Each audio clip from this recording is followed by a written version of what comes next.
Selamat siang, jumpa lagi dengan Denok Ayu Novel. Bagaimana kabar sobat semua? Sebelum kita mulai cerita ini, ayo kita subscribe, like, komen, share dan nyalakan loncengnya untuk mendapatkan notifikasi terbaru ketika Mimin mengupload video barunya. Menantu terbaik bab 269 lelang amal. Lin Yu menoleh dan melihat selusin orang berdiri di sampingnya. Mengerutkan kening dan berkata, siapa bilang meja ini milikmu, bukankah kamu hanya duduk di atasnya? Kami, Tuan Su, akan duduk di meja utama untuk menemani wakil menteri sebentar, dan tentu saja kami juga akan duduk di sini untuk menemaninya. Silakan ganti meja, terima kasih.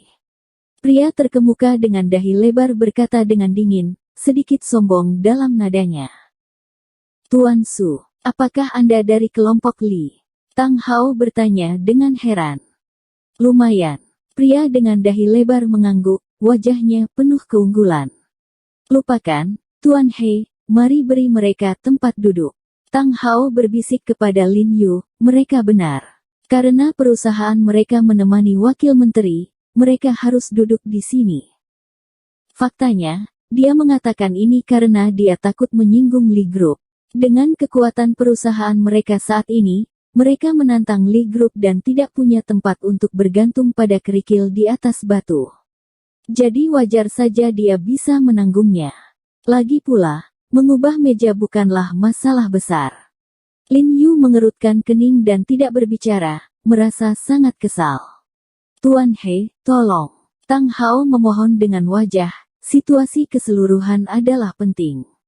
Melihat ekspresi Tang Hao, Lin Yu tidak bisa menahan nafas, bangkit dan menyerahkan kursinya. Jika menurut emosinya, meja ini benar-benar tidak bisa diterima, tetapi dia juga tahu bahwa pusat perbelanjaan itu seperti medan perang, dan ada alasan mengapa Tang Hao sangat berhati-hati untuk menghindarinya, karena dia tidak mengerti masalah bisnis, dia harus mendengarkan Tang Hao. Diperkirakan saya akan berpartisipasi dalam pertemuan pertukaran ini sekali, dan tidak perlu memprovokasi kecantikan Rongkin. Namun sebagian besar meja saat ini sudah penuh, hanya tersisa 2 meja kosong di dekat pintu, mereka tidak punya pilihan selain berjalan kembali dan duduk di baris terakhir lagi. Tang Hao berjalan, tetapi dia tidak menyadari bahwa satu kaki terentang. Dia tersandung di bawah kakinya dan berlutut ke tanah dengan embusan. Oh, Tuan Tang, mengapa Anda memberi saya hadiah sebesar itu? Saya tidak mampu membelinya. Seorang pria berjas kotak-kotak putih bersandar di kursi dan memandang Tang Hao dengan kaki disilangkan dan tersenyum.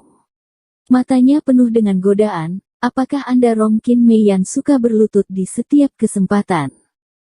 Orang-orang di meja mereka tiba-tiba tertawa, dan tawa itu penuh dengan ejekan. Siapa yang tahu bahwa pria berjas kotak-kotak putih baru saja selesai berbicara, Lin Yu tiba-tiba mengambil segelas anggur merah di atas meja dan menuangkannya ke wajah pria berjas kotak-kotak putih itu. Brengsek! Pria berjas kotak-kotak putih itu berteriak dan segera melompat.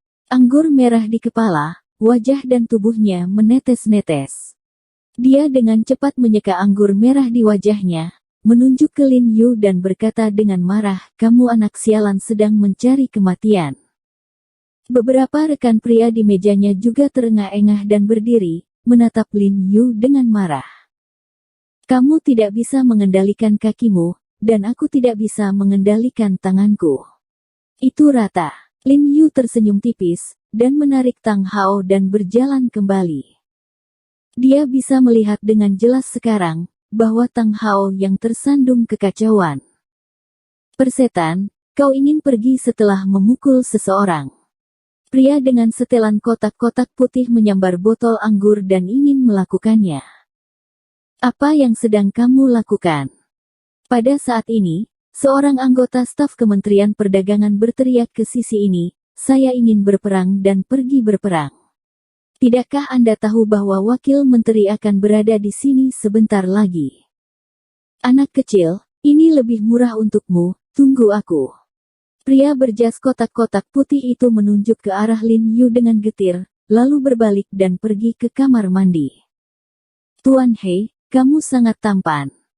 Gelas anggur itu baru saja disiram, terlalu jantan. Seperti yang diharapkan menjadi bos kecantikan Rongkin kami, mendominasi. Setelah sekelompok orang duduk, beberapa rekan wanita memandang Lin Yu dengan kagum dan kagum. Diam. Tang Hao memarahi semua orang, tetapi berkata tanpa daya, Tuan He, kamu terlalu impulsif sekarang, kamu seharusnya tidak menyinggung perasaan mereka. Ada apa? Apakah mereka memiliki lebih banyak hidung atau lebih banyak mata daripada kita? Lin Yu berkata dengan tidak setuju. Ia sangat marah saat meja dirampok oleh keluarga Li. Akibatnya jas kotak-kotak putih itu berani memprovokasi mereka, dan ia pun kena pistol. Tidak, kamu tidak tahu detail dari kelompok orang ini. Mereka juga membuat kosmetik. Mereka disebut Tianziyun. Mereka adalah pesaing langsung kita. Tetapi mereka tidak bersih dan bergantung pada rambut hitam, kata Tang Hao dengan cemas. Awalnya, mereka tidak berurusan dengan kita. Jika kita melakukan ini hari ini, mereka pasti akan menemukan kesempatan untuk membalas dendam terhadap kita. Saudaraku Tang, adalah benar untuk berhati-hati dalam berbisnis, tetapi kamu tidak boleh terlalu jujur. Jika tidak, jika orang lain melihatmu sebagai kesemek lembut, semua orang ingin datang dan mencubit segenggam. Lin Yu tersenyum dan menuangkan segelas anggur merah untuk dirinya dan dirinya sendiri. Saudara Tang, terima kasih atas kontribusinya untuk Rongkin Meiyan. Ingat, meskipun Rongkin Meiyan kami adalah perusahaan asing, kami beroperasi sesuai aturan dan tidak perlu melihat wajah siapapun. Ayo, saya menghormati semua orang. Beberapa rekan langsung bersorak, menuangkan anggur, mendentingkan gelas dengan Lin Yu, dan meminum semuanya. Jika Tang Hao tidak datang kali ini, Lin Yu masih belum tahu kalau kecantikan Rongkin masih menyimpan begitu banyak rahasia yang tak terkatakan. Ternyata ada keluh kesah di balik kecantikan Rongkin. Setelah Tang Hao selesai minum anggur, dia merendahkan suaranya dan berkata kepada Lin Yu, Tuan He, tahukah Anda mengapa Sekretaris Lan sangat tidak disukai di perusahaan kita? Karena kita adalah perusahaan asing. Lin Yu mengerutkan kening. Sebenarnya, dia adalah sepupu dari bos Tianziyun. Tang Hao melihat sekeliling dan dengan hati-hati berkata, jadi dia dengan sengaja membantu Tianziyun untuk melampiaskan amarahnya. Balas dendam yang baru saja saya katakan adalah takut akan balas dendamnya pada kami. Oh, apakah ada yang lain? Lin Yu mengangkat alisnya sedikit, jika dia memikirkannya dalam-dalam.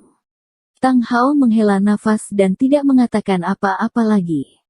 Setelah wakil menteri dan beberapa pemimpin bisnis lainnya duduk, makan malam secara resmi dimulai, dan Kementerian Perdagangan secara khusus mengundang grup pertunjukan untuk tampil. Setelah pertunjukan selesai, sekelompok orang hampir makan. Sekretaris Lan tiba-tiba melangkah ke atas panggung dan tersenyum dengan mikrofon dan berkata, terima kasih telah dapat menghadiri makan malam amal hari ini. Atas nama Kementerian Perdagangan, saya ingin mengucapkan terima kasih yang tulus kepada semua orang atas dukungan mereka untuk amal. Setelah berbicara, dia membungkuk dalam-dalam kepada semua orang. Makan malam amal. Lin Yu mengerutkan kening dan bertanya pada Tang Hao, apa maksudmu, mengapa ini makan malam amal? Saya tidak tahu.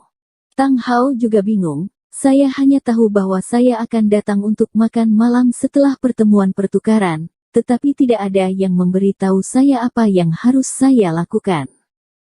Dia tidak bisa tidak bertanya-tanya, bukankah itu benar? Bukankah dia mengatakan bahwa dia datang untuk makan? Kenapa itu menjadi makan malam amal? Jangan khawatir, dengarkan dia. Lin Yu menatap Sekretaris Lan, mendengarkannya dengan cermat. Donasi amal kami hari ini terutama untuk anak-anak miskin di pegunungan. Saya yakin semua orang telah diberitahu. Saya berharap semua orang akan mengambil koleksi untuk dilelang atas nama perusahaan dalam lingkup kemampuan mereka. Kami akan mengenakan harga lelang 100%. 5/3 dari biaya penanganan digunakan untuk sumbangan amal. Tentu saja, jika Anda ingin menyumbang lebih banyak, kami juga menyambutnya dengan hangat.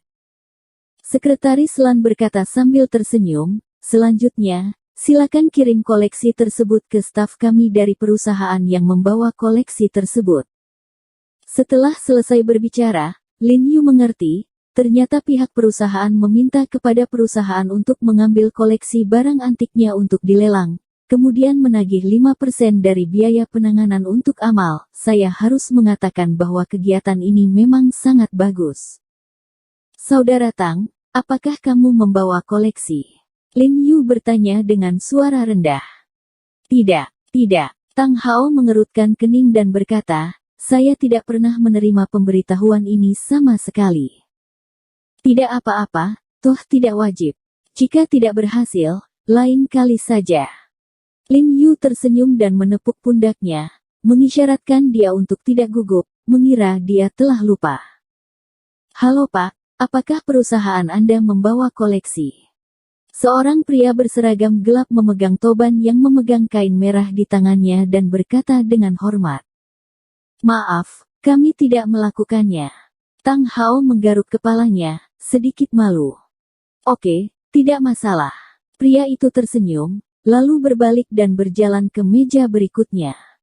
Lin Yu melihat sekeliling dengan kepala terangkat tinggi dan menemukan bahwa banyak perusahaan telah membawa koleksi, termasuk vas porselen biru dan putih, koin perunggu, dan jari giok. Tampaknya semua orang sangat positif tentang acara ini. Dia tidak bisa menahan nafas, sayang sekali, jika Tang Hao mengatakannya lebih awal, dia akan pergi ke Antique Street untuk membeli beberapa barang bagus dan membawanya. Sekelompok staf sibuk beberapa saat sebelum mengumpulkan semua barang antik. Setelah statistik keluar, Sekretaris Lan membawa lembar statistik ke podium dan tersenyum, antusiasme semua orang melebihi harapan saya. Hari ini, total ada 4 dari 15 perusahaan, kecuali satu perusahaan yang tidak membawa koleksi, 44 perusahaan lainnya membawa koleksi.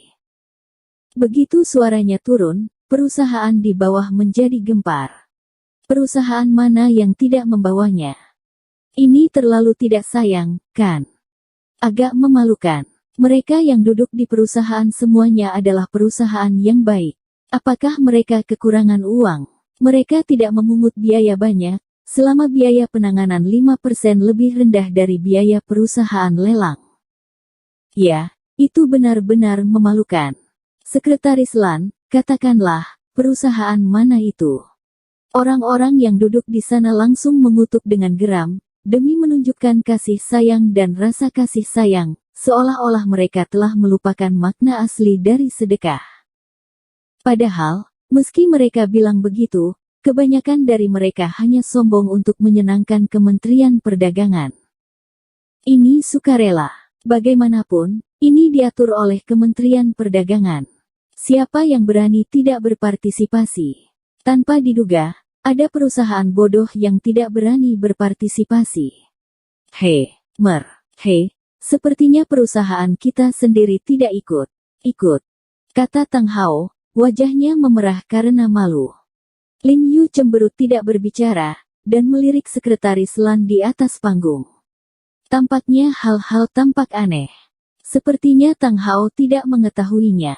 Diperkirakan Sekretaris Lan sengaja tidak memberitahunya, sehingga mereka akan membuat kecantikan Rongkin malu. Lupakan, saya tidak akan mengatakan perusahaan mana itu. Sekretaris Lan tersenyum pura-pura, berpura-pura, hal semacam ini bersifat sukarela.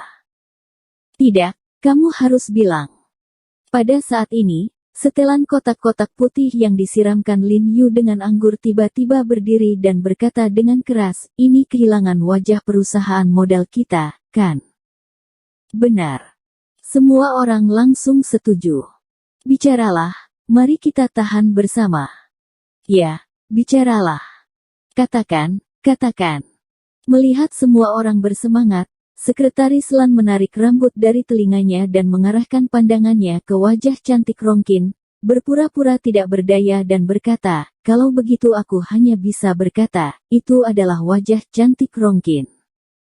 Berdarah dingin. Berlebihan. Tidak masalah. Kenapa kamu punya wajah untuk duduk di sini? Orang-orang di ruangan itu tiba-tiba menyerang meja Lin Yu. Siapa bilang kami tidak membawa koleksinya? Lin Yu berdiri sambil tersenyum, menegakkan kepalanya dan berkata, kami tidak hanya membawa mereka, tetapi juga membawa koleksi yang dapat membunuh semua koleksi perusahaan. Bersambung. Terima kasih kepada kalian yang telah menonton video ini. Jangan lupa tekan tombol subscribe-nya dan nyalakan notifikasinya untuk mendapatkan video-video seru lainnya dari Denok Ayu Novel.